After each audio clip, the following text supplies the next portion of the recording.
लातूर, धाराशिव नंतर मनोज जरांगेंची शांतता रॅली उद्या बीडमधून निघणार आहे। खबरदारी म्हणून पोलिसांनी मोठा बंदोबस्त तैनात केलाय। मात्र त्याआधीच परवानगीवरून वादही रंगतोय। तर दुसरीकडे जरांगेंनी धनगर आरक्षणासाठी बसलेल्या आंदोलकांची भेट घेऊन सरकारवर टीका केली आहे।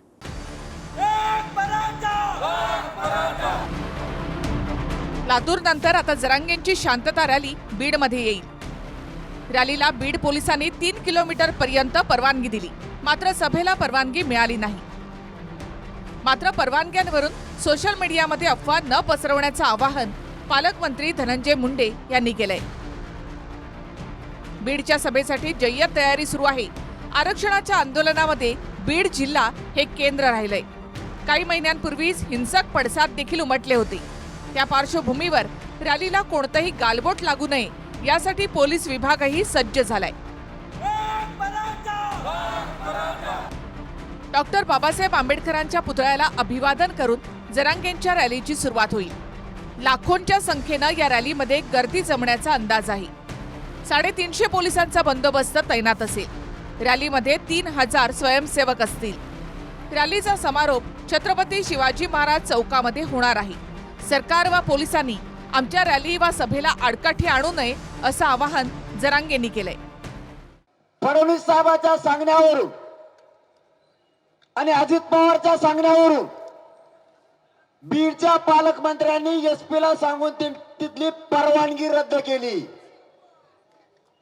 तरीही सांगतो, बीडची रॅली शांततेत बीडमध्ये होणार।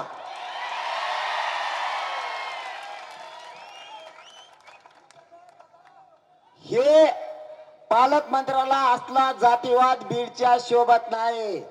काही जण तणाव निर्माण करण्याचा प्रयत्न करत आहेत। जिल्हा पोलीस प्रशासनानं रॅलीला परवानगी नाकारण्याचे कोणतेही कारण नाही। माझ्या बीड जिल्ह्यातील समाज बांधव अत्यंत शांततापूर्ण मार्गाने रॅली पूर्ण करतील असा मला विश्वास आहे। मराठा समाजाला आरक्षण मिळावं यासाठी माझी स्पष्ट भूमिका मांडलेली आहे। म्हणून कृपया करून कोणीही अशा खोट्या अफवा किंवा समाजात बुद्धिभेद करून सामाजिक सलोखा बिघडवण्याचा प्रयत्न करून 6 जुलैला हिंगोलीमधून मनोज जरांगेंची शांतता रॅली सुरू झाली। त्यानंतर 7 जुलैला परभणी, 8 जुलैला नांदेड, 9 जुलैला लातूर आणि 10 जुलैला धाराशिवमध्ये रॅली झाल्या। 11 जुलैला बीड, 12 जुलैला जालना आणि 13 जुलैला छत्रपती संभाजीनगर इथे रॅली होणार आहे। छगन भुजबळच्या नादी लागून फडणवीस साहेब तुमच्यावरती वाईट वेळ येईल।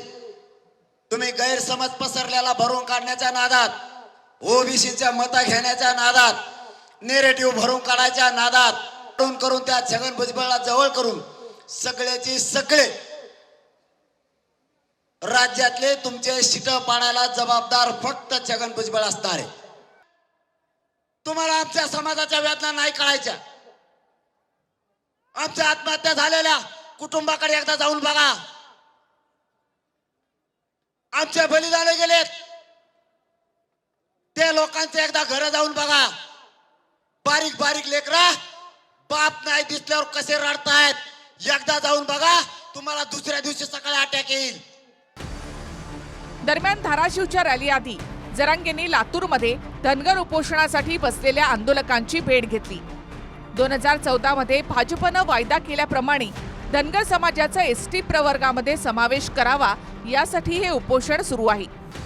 बीड, लातूरसह अनेक ठिकाणी धनगर आरक्षणासाठी उपोषण होत आहेत। बीडमध्ये उपोषणाला बसलेल्या आकाश निर्मळ यांनी लक्ष्मण हाकेंच्या आंदोलनामागे राजकीय वरदहस्त असल्याचा आरोप केलाय। याआधी धनगर आरक्षणावर आक्रमक भूमिका घेणारे लक्ष्मण हाके आता त्यावर मौन का असा प्रश्न त्यांनी केलाय। गोपीचंद पडळकरांना माझं सांगणं आहे, जर काकांच्या नादी लागू नये असं तुमचं म्हणणं असेल तर मग थापाड्या देवेंद्र फडणवीसांच्या नादी लागायचं का? 2014 मध्ये पहिल्या कॅबिनेटमध्ये आरक्षण देतो म्हणणारे फडणवीस आज एका शब्दाने बोलायला तयार नाहीत। एकही निवेदन स्वीकारायला तयार नाहीत। कुठेतरी डावलले गेल्याची भावना आज धनगर समाजाच्या तरुणामध्ये आहे। तुम्ही या महाराष्ट्रामध्ये मराठा समाजाच्या आंदोलकांवर गोळीबार करताय, तुम्ही वारकऱ्यांवरती लाठीचार्ज करताय आणि तुम्ही धनगर समाजाच्या कार्यकर्त्याला लाताबुक्क्यांनी मारहाण करताय. देवेंद्र फडणवीस येऊ घातलेल्या निवडणुकीमध्ये याचा तुम्हाला जाब, या प्रश्नाचं उत्तर तुम्हाला द्यावं लागेल. या गोष्टीची फळं तुम्हाला निश्चित भोगावी लागतील. आज ओबीसीचं आरक्षण हे सामाजिकदृष्ट्या मागासांना दिलं गेलंय, त्यांचं प्रतिनिधित्व आहे, ते सस्टेन झालं पाहिजे. ही भूमिकाच फक्त पवार साहेबांनी घ्यायची आहे ना, त्यांचा प्रभाव आहे ना महाराष्ट्रावर.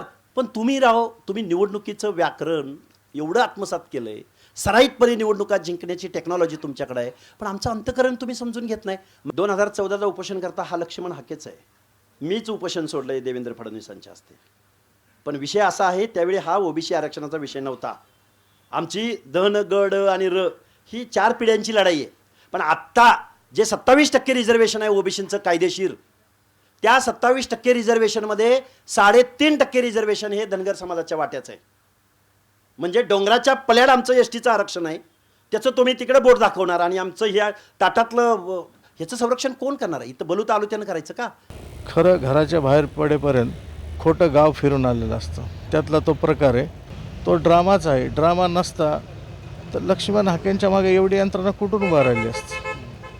त्यांच्या लोकसभेला तेवढ्या गाड्या नव्हत्या, आज तेवढ्या गाड्या येतात कुठून? मग त्या लोकसभेला निवडणूक लढत होते त्यावेळेस ती लोकं का नव्हती? आज त्यांच्याबरोबर जेवढी लोकं फिरतात तेवढं त्यांना लोकसभेला मतदान नाही. एखादं महामंडळ किंवा एखादी विधान परिषद किंवा एखादा विधानसभा मतदारसंघ सेट करण्यासाठी ते करत असतील. तुर्तास तरी बीडमध्ये जरांगेंच्या सभेसाठी परवानगी मिळणार का?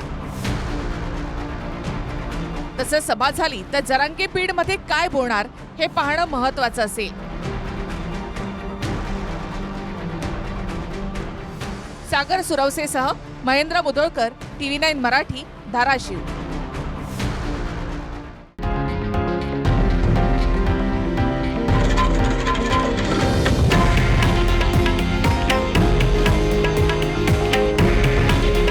हे आहे देशातील नंबर 1 न्यूज नेटवर्क आणि आपण पाहत आहात TV9 मराठी. काळजी तुमची, हित महाराष्ट्राचं.